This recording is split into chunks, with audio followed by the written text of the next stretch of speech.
এই ধরনের জোড়াতালি জবাব দেওয়া আমার মনে হয় জাতীয় সংসদকে অবমূল্যায়ন করা হচ্ছে। মাননীয় অর্থমন্ত্রী মহোদয় যে উত্তর দিয়েছেন এই উত্তরটা সন্তোষজনক মোটেও নয়। এই সংসদের রীতি হচ্ছে প্রশ্ন জমা দেওয়ার পরে 15 দিন পরে এই প্রশ্নের জবাব মাননীয় মন্ত্রী মহোদয়গণ দেন। এই কারণেই দেন এই জিনিস দেখতে হবে যে আসলে জিনিসটা আছে কি না, খতিয়ে দেখার পরে আইদার বলা হবে যে এটা আছে অথবা নাই, থাকলে কি পরিমাণ কোথায় আছে, না থাকলে ফ্ল্যাটলি ডিনাই করা দরকার।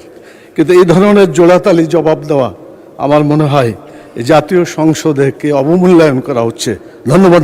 রাজশাহী জেলার তানোর ও গোদাগাড়ি উপজেলার রাজশাহী কৃষি উন্নয়ন ব্যাংক কর্তৃক পরিচালিত শাখা হতে কৃষক হয়রানি অথবা ঘুষ বাণিজ্যের মাধ্যমে ঋণ বিতরণ সংক্রান্ত লিখিত কোনো অভিযোগ পাওয়া গেলে তদন্ত সাপেক্ষে আইনানুগ ব্যবস্থা গ্রহণ করা হবে।